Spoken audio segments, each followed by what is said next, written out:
अगर आप एग्जाम में बार-बार फेल हो रहे हैं, रिलेशनशिप में रिजेक्शन मिल रहा है या फिर कोई भी करियर अपॉर्च्युनिटी है जिसमें कि फेलियर मिल रहा है और अगर लव्ड वंस की डेथ है, इवन पेट की भी डेथ है, तो ये सारे कॉजेज़ आपको ग्रीफ में ले जाने का कारण बन सकते हैं। हमारी 5 स्टेजेस होती हैं ग्रीफ की, डिनायल, एंगर, बार्गेन, डिप्रेशन और लास्ट है एक्सेप्टेंस। तो अगर आप ग्रीफ में हैं या ग्रीफ से बाहर निकलना चाहते हैं, तो इन 5 स्टेजेस को समझना बहुत ज़रूरी है।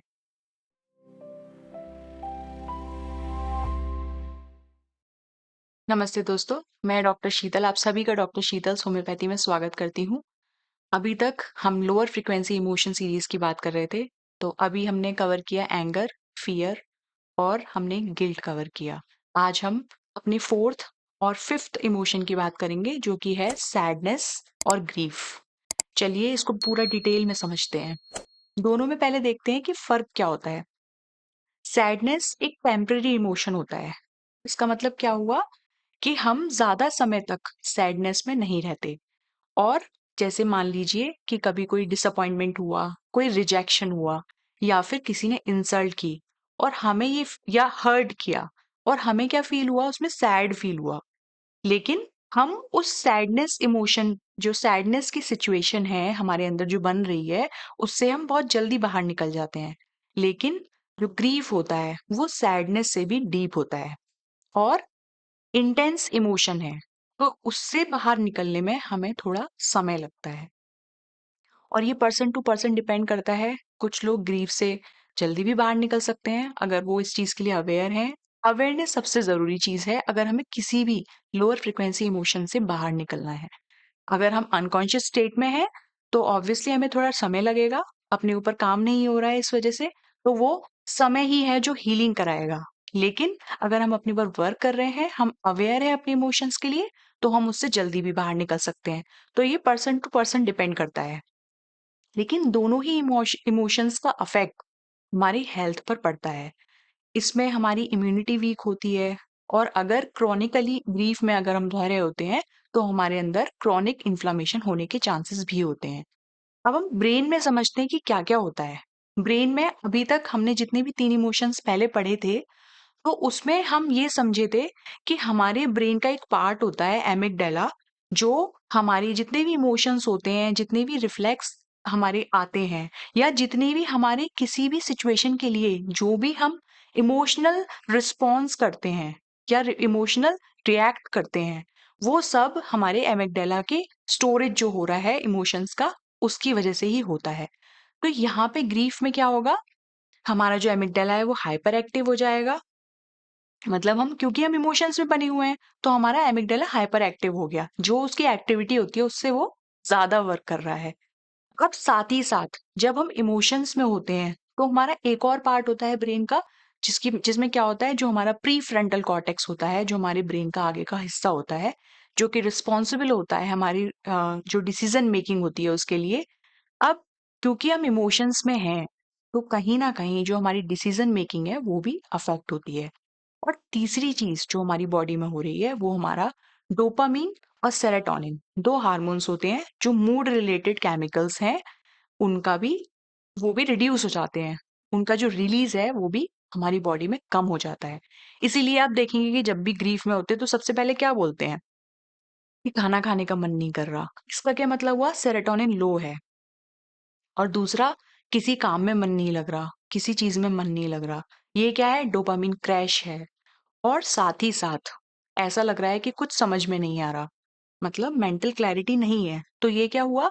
हमारा जो प्री फ्रंटल कॉर्टेक्स है, उसकी ओवरलोडिंग हो गई। तो ये तीनों ही चीज़ें हैं जो आप अपनी कॉमन लाइफ में कभी ना कभी इस चीज़ को अनुभव किए होंगे कि इस तरीके की फीलिंग है। तो ये जो फीलिंग है, इसके पीछे ये जो फीलिंग है वो आप देख पा रहे हो कि हाँ, मुझे खाना खाने का मन नहीं कर रहा या नींद नहीं आ रही है या कुछ भी इस तरीके की चीज़ हो रही है। लेकिन उसके पीछे जो चल रहा है, वो ये चल रहा है।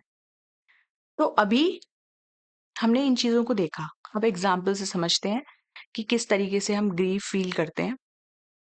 कॉमन थोड़े एग्ज़ाम्पल्स लेते हैं।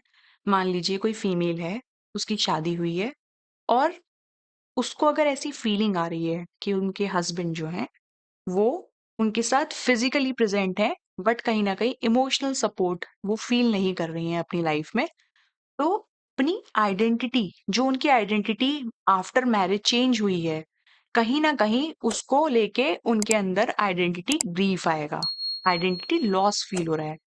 और वहीं दूसरी तरफ एक और एग्जांपल देते हैं जो स्टूडेंट्स अपनी लाइफ से शायद रिलेट कर पाए, कि जैसे मान लीजिए कोई स्टूडेंट है, वो नीट का एग्जाम दे रहा है, वो कई बार सक्सेस नहीं मिली उसको, ठीक है, कई बार वो फेल हो गया। अब पेरेंट्स या उसके घर वाले जो हैं वो उसको बोल रहे हैं कि आप तैयारी करो, फिर से ट्राई करो। लेकिन कहीं ना कहीं उसके मन में क्या आ रहा है, क्योंकि वो उसको लॉस हुआ है, जो उसका फेलियर उसने एक्सपीरियंस किया है, उसकी वजह से उसके मन में अपने लिए क्या फीलिंग आ रही है, कि अपने आप से उसे नफरत फील हो रही है, या गुस्सा आ रहा है, या किसी भी इसी तरीके का कोई इमोशन चल रहा है। तो वहां पे क्या, किस चीज का लॉस हुआ है, वहां पे उसकी सेल्फ वर्थ का लॉस हुआ है। उसी से रिलेटेड उसके अंदर सेल्फ वर्थ का ग्रीफ भी आएगा। तो ये कुछ एग्जाम्पल्स हो गए। अब आप अपनी लाइफ में देखिए कि इस तरीके की कोई चीज है कि नहीं है। लेकिन ये ज़रूर है कि जब भी हम ग्रीफ में होते हैं, तो हमारी बॉडी क्रॉनिक इन्फ्लेमेशन में जाती है। जो हमारा क्रॉनिक इन्फ्लेमेशन रिलेटेड है, पूरी तरह से लिंक्ड है, ब्लड प्रेशर से भी है, हार्ट डिजीज से भी है, और हमारे अंदर कभी-कभी और भी बीमारियां होती हैं, जैसे थायराइड हो गया, इन चीज़ों में भी होता है। लेकिन हमारी बॉडी में ग्रीफ का असर दिखता है। जैसे मैं थोड़े से आपको एग्जांपल देके बताती हूँ कि कोई भी इंसान अगर ग्रीफ में है, तो बॉडी के ऊपर जो अफेक्ट आएगा और उसको बीमारी के रूप में या सिम्टम के रूप में जो दिखाई देगा, वो होगा हेडेक और बॉडी पेन का होना, और उसके अलावा लो इम्यूनिटी का होना। और अगर कोई फीमेल है, तो उसके अंदर हार्मोन का इम्बैलेंस हो जाएगा, जैसे पीसीओएस हो गया, और डाइजेस्टिव सिस्टम भी अफेक्ट होगा, जिसमें कि इरिटेबल बोवल सिंड्रोम हो सकता है, और गैस हो सकती है, कॉन्स्टिपेशन हो सकता है, इसी तरीके के इंडाइजेशन हो सकता है। तो ये सब चीजें भी ग्रीफ की वजह से हो सकती हैं। तो ओवरऑल आप देखें, तो बॉडी के अंदर जो भी सिम्टम्स आ रहे हैं, वो भी कहीं ना कहीं हमारे माइंड से कनेक्टेड है, और हमारे लोअर फ्रिक्वेंसी इमोशन से, किसी ना किसी लोअर फ्रिक्वेंसी इमोशन से कनेक्टेड है। तो अगर हम कांस्टेंट इसी तरीके के इमोशन में बने हुए हैं, तो हमारी बॉडी के ऊपर इन सिम्टम्स के रूप में हमें रिजल्ट दिखेगा। अभी हम ग्रीफ को डिटेल में समझते हैं। जैसे कि हमने अभी तक देखा कि सैडनेस बहुत ही टेम्पररी इमोशन होता है, लेकिन ग्रीफ इंटेंस इमोशन है। कभी-कभी ये 12 महीने तक भी चल सकता है, और ज़्यादा भी हो सकता है। ये पर्सन टू पर्सन डिपेंड करता है।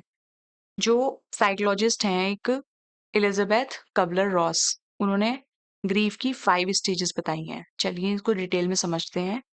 फर्स्ट है हमारा denial, second anger, third bargain, fourth depression, and fifth which is the last one, acceptance.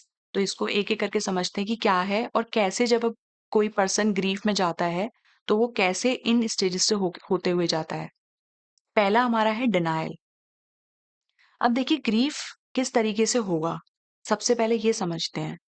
मान लीजिए कि कोई किसी का पेट था, उसकी डेथ हो गई, कोई लव्ड वन था, उसकी डेथ हो गई, फ्रेंडशिप थी किसी की, वो टूट गई, या इवन करियर वाइज भी बात करें कि बहुत बहुत टाइम से मेहनत कर रहे थे, लास्ट अटेम्प्ट था, या इसी तरीके की कोई चीज थी, करियर वाइज ऐसा फील हुआ कि हाँ अब आगे कुछ भी नहीं है।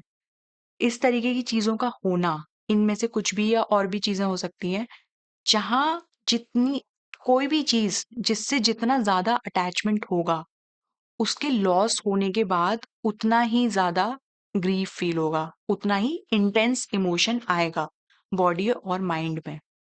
तो अगर अगर हम बात करें फर्स्ट स्टेज की, तो डिनायल से क्या होगा? डिनायल में इंसान अपने आप को बोलेगा कि ये हुआ ही नहीं है, ऐसा हो ही नहीं सकता, क्योंकि सडन शॉक लगा। वो जो चीज़ उसकी लाइफ में घटी है, उसकी वजह से उसके अंदर ये फीलिंग आई कि ऐसा हो ही नहीं सकता। और क्योंकि ये स्टेज क्यों आती है?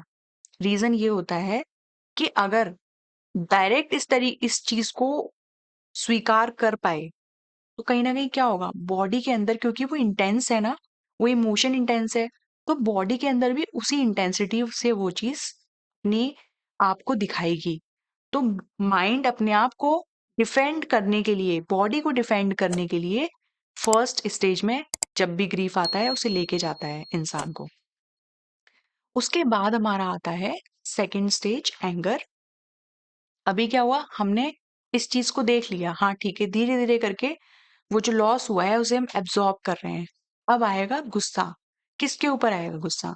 गॉड के ऊपर, डॉक्टर्स के ऊपर, खुद के ऊपर भी, और उस इंसान के ऊपर भी जो चला गया। तो कहीं ना कहीं क्या हुआ, अब हम ब्लेम गेम में हैं। हम किसी को भी ये कहेंगे कि जो भी लॉस हुआ है लाइफ में, हम किसी को ढूंढ रहे हैं ब्लेम के लिए। इवन खुद को भी ब्लेम कर सकते हैं इस चीज में।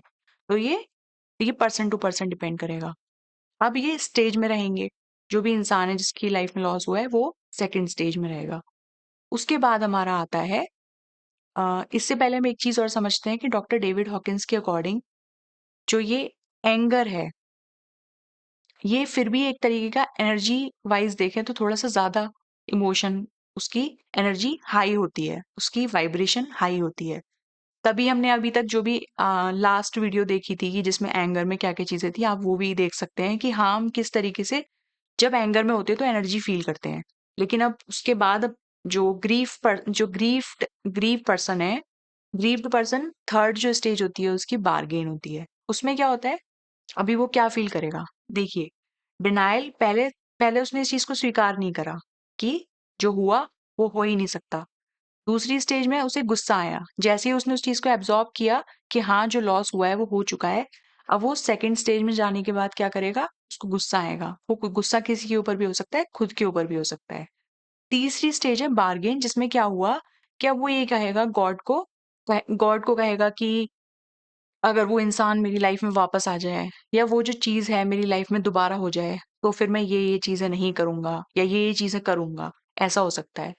या फिर कि अगर मेरी मेरी लाइफ में वो इंसान आ जाए या मुझे फिर से मौका मिले, तो वो जो रिग्रेट फील हो रहा है ना, वो रिग्रेट को अपने ही दिमाग में, अपने ही माइंड में वो उस चीज का पॉजिटिव करने का सोचेगा।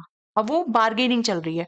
उस इंसान को पता है, कहीं ना कहीं बैक ऑफ द माइंड तो उसको पता होगा कि ये सिचुएशन जो हो चुकी है वो कुछ भी कर ले, कुछ भी कह ले, पर वो उस चीज को चेंज नहीं कर सकता। बट अगर हम साइकोलॉजिकली बात करें या माइंड के लेवल पे बात करें तो कहीं ना कहीं हम अपने आप को समझा रहे हैं इस चीज के लिए कि अगर ऐसा हो जाए तो मैं ऐसा कर लूंगा, या ये चीज हो जाए तो हाँ मैं बात करूंगा, मैं मौका दूंगा या मैं टाइम दूंगा, कुछ भी हो सकता है। उसके बाद हमारी फोर्थ स्टेज आती है डिप्रेशन। अब देखिए, ये सुनने में ऐसा लग रहा है कि हाँ इस तरीके की स्टेज है कि ठीक है, एंगर जो था वो उसमें हमें एनर्जी फील होती है। लेकिन अगर हम ग्रीफ की बात करें तो ग्रीफ और अपैथी, डॉक्टर डेविड हॉकिंस के अकॉर्डिंग, ये डिप्रेशन की स्टेज इसमें बीच में आती है। अपैथी में क्या होगा, कोई इमोशन ही नहीं रह गया, कोई इमोशन ही नहीं है, किसी के भी लिए नहीं है, ना अपने लिए, ना अपना ध्यान रख रहे हैं और ना ही किसी और के इमोशन को समझ रहे हैं, तो वो अपैथी हो गया। तो कहीं ना कहीं डिप्रेशन ग्रीफ और एपैथी के बीच में, मैप ऑफ कॉन्शियसनेस में, उसमें एग्जिस्ट करता है। अब हम देखेंगे कि इस स्टेज में क्या हो रहा है। ये एक इंपॉर्टेंट स्टेज है ग्रीफ से बाहर निकलने के लिए, क्योंकि यहीं से हीलिंग स्टार्ट होगी। अब क्या हुआ, हमने पूरी तरह से इस चीज को देखा, समझा, हमारे माइंड में हमने पूरी कन्वर्सेशन की, और हमने अब इस चीज को देख समझ के कहीं न कहीं हम क्या होगा, अब हमें जैसे ही हमने ये चीज़ फ़ील करी ना कि वो इंसान जो है चला गया है, वो पेट जो है आपका जो था वो चला गया है, या जो करियर था उसमें इस तरीके की चीज़ हो गई, या बिज़नेस था उसमें लॉस हो गया। अभी क्या होगा, अकेलापन आएगा, रोना आएगा, होपलेसनेस की फीलिंग आएगी। मतलब जो आपका डिप्रेशन था या जो कहेंगे ग्रीफ़ था, अब वो प्योरेस्ट फ़ॉर्म में है। क्योंकि जब तक वो ग्रीफ प्योरेस्ट फॉर्म में नहीं आएगा तब तक हीलिंग शुरू नहीं होगी। तो अब ये प्योरेस्ट फॉर्म में आ गया, क्योंकि अब हम इस चीज को देख लिए, हमारी माइंड में हमने सारी चीजें देख ली, हमने सोच लिया सब कुछ, और अब हम ग्रीफ फील कर रहे हैं पूरी तरह से प्योरेस्ट फॉर्म में, ये डिप्रेशन के रूप में। अब ये स्टेज रहेगी, ये भी पर्सन टू पर्सन डिपेंड करेगा कितनी लंबी रहेगी ये स्टेज। हमारी लास्ट स्टेज है फिफ्थ स्टेज, एक्सेप्टेंस। इसमें क्या होगा, अब हमने पूरी तरीके से इस चीज को स्वीकार कर लिया कि जो भी हुआ है एक दिन ऐसा फ़ील होगा कि हम उसे पूरी तरह से स्वीकार करेंगे। अब अपने ऊपर काम करने की कोशिश करेंगे कि हाँ, ये चीज़ें ऐसे-ऐसे हुई थी, ये इस कारण से हुआ होगा, ये इस वज़ह से हुआ होगा कि हाँ, अब मैं इस चीज़ को स्वीकार करता हूँ, इस लॉस को मैं स्वीकार करता हूँ। अपने मन में ये फ़ीलिंग आ गई। तो हम इसके बाद हमारी पूरी तरह से हीलिंग शुरू हो जाएगी और समय देते हुए हम इस ग्रीफ से बाहर निकल के आ पाएँगे। तो ये सब चीज़ें हमने देखी कि हाँ, अब हमने देखा कि बॉडी में क्या-क्या चेंजेज़ आ रहा है, हम देख रहे हैं माइंड में क्या-क्या चेंजेज़ आ रहे हैं, ठीक है?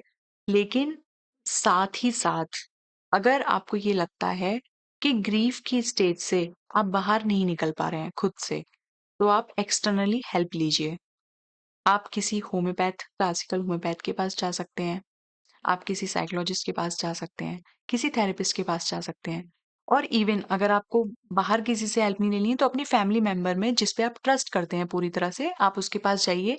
अपने इमोशंस को अपने अंदर ना रख के बाहर निकालिए, जर्नल बनाइए, उसमें लिखिए क्या-क्या फ़ील कर रहे हैं आप या जो भी चीज़ें हुई हैं उसको लेके क्या फ़ीलिंग आ रही है। अपने आप को अकेला नहीं रखना है। या फिर आप क्या कर सकते हैं, नेचर में वॉक करिए, जिससे कि आप नेचर से कनेक्ट होंगे, चीज़ों को समझ पाएँगे और एट लास्ट सबसे इम्पोर्टेंट जो है, वो है मेडिटेशन। आप आनापानसति ध्यान करिए, ध्यान करेंगे तो जो चीज़ हुई है, उसको आप जल्दी स्वीकार करके उससे बाहर निकल पाएँगे। कहीं न कहीं जो आपका मन है, जो आपका जो ओवरलोडिंग हुई है, जो एमिगडाला है उसकी हाइपर एक्टिविटी हुई है या जो प्रीफ्रंटल कॉर्टेक्स है उसका ओवरलोड फ़ील हो रहा है, आप इमोशंस में ही बने हुए हैं। तो उस इमोशंस से बाहर निकलने के लिए मेडिटेशन करिए, उसको ईज़िली रिलीज़ करा पाएँगे आप। और सबसे ज़रूरी चीज़ जो है वो ये है कि जो भी चीज़ें आपको अच्छी लगती हैं, आपकी कोई भी ऐसी चीज़ है, आपको मान लीजिए कुकिंग करना अच्छा लगता है, पेंटिंग अच्छा लगता है, एनिमल्स के साथ रहना अच्छा लगता है, बच्चों के साथ रहना अच्छा लगता है या अपने फ्रेंड्स के साथ टाइम स्पेंड करना अच्छा लगता है, फैमिली मेंबर्स के साथ टाइम स्पेंड करना अच्छा लगता है, किसी से बात करके अच्छा लगता है, हल्का महसूस होता है। कोई भी चीज़ जो आपको अच्छा फ़ील कराती है, वो करिए, जिससे कि आप इस स्टेज से जल्दी बाहर निकल सकें। एक्सटर्नली किसी से हेल्प लेने में बिल्कुल भी संकोच नहीं करना है, बिल्कुल सोचना नहीं है। अपने ऊपर काम करिए, अवेयर रहिए उस चीज़ के लिए और अगर खुद से नहीं कर पा रहे हैं, तो एक्सटर्नली किसी से हेल्प लीजिए। तो अभी तक के लिए इतना ही, मिलते हैं अगले वीडियो में। आप सभी का वीडियो पे बने रहने के लिए, हमसे जुड़े रहने के लिए आप सभी का बहुत-बहुत धन्यवाद।